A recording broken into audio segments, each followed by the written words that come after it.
It is a beautiful Saturday evening, and you're welcome to Snappy News with Ewura Esi. Now, the headlines. Rawlings goes home. Supreme Court dismisses Mohammed's review application. Public labs directed not to charge sick patients for COVID-19 tests. Now on to international news. Pioneering and award-winning Hollywood icon Cicely Tyson dies at age 96. Now, the news in detail.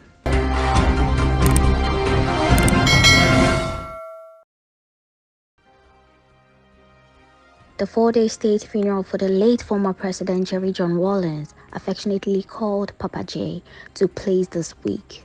The final leg, which was the burial service, happened at the Black Star Square and was followed by his burial with full military honors at the new military cemetery at Burma Camp.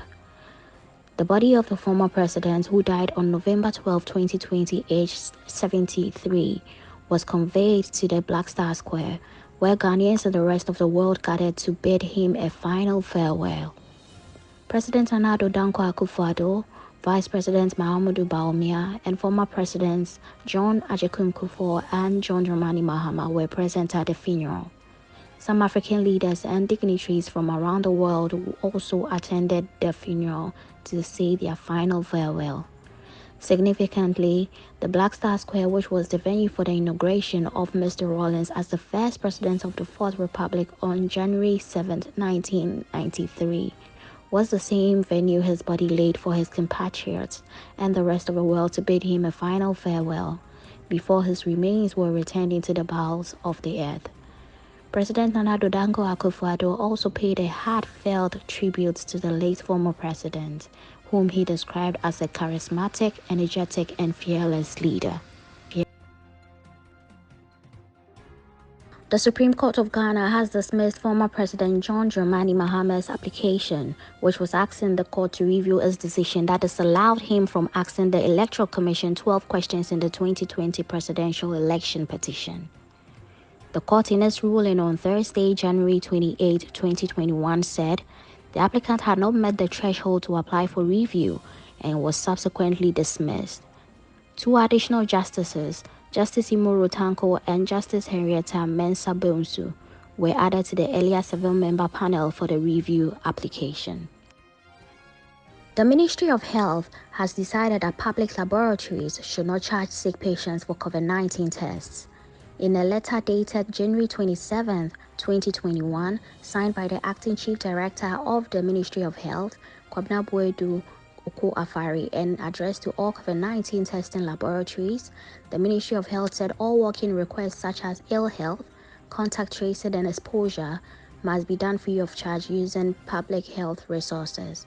The Ministry of Health has decided that public COVID-19 testing laboratories providing walk-in services can charge only travelers for testing. There have been concerns over the cost and access to tests amid a recent surge in COVID-19 cases in Ghana. Emmy and Tony Award-winning actress Cicely Tyson, who distinguished herself in theater, film, and television, died on Thursday afternoon. She was 96. I have managed Ms. Tyson's career for over 40 years, and each year was a privilege and blessing, her manager Larry Thompson said in a statement.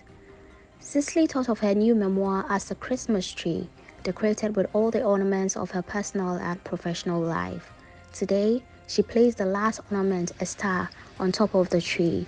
Tyson made her film debut with a small role in 1957's 12 Angry Men, and in her formal debut in the 1959 Sidney Poitier film, Odds Against Tomorrow, followed by comedians The Last Angry Man, A Man Called Adam, and The Heart as a Lonely Hunter. Refusing to participate in the black exploitation movies that became popular in the late 1960s, she waited until 1972 to return to the screen in the drama Sounder, which captured several Oscar nominations, including one for Tyson as Best Actress. Throughout her career, Tyson refused to play drug addict, prostitute, maid, or roles which she thought were demeaning to black women. But when a good part came along, she grabbed hold of it with tenacity. Tyson remained feisty even as at age 90.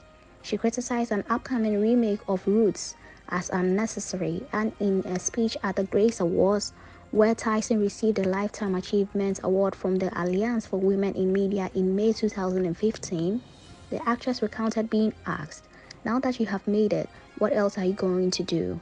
To which she responded, "My dear, the day I feel that I have made it, I am finished." Tyson was married to jazz great Miles Davis from 1981 to 1988. May her soul rest in perfect peace. 96 and a legend. Miss Legend. I'm amazed every single day I live. Do you feel like you have more to do? Yes, that's why I'm still here. I mean, what my life became is not what I expected. I had no idea that I would touch anybody. When the time comes, what do you want us to remember about you? I've done my best. We've come to the end of today's episode of Snappy News with Ewura Esi. Thank you so much for watching, and if you haven't subscribed to my YouTube channel, kindly do so, and do turn on your notification bell so you get an alert whenever I post a new video. My name is Ewura Esi. Have a good evening.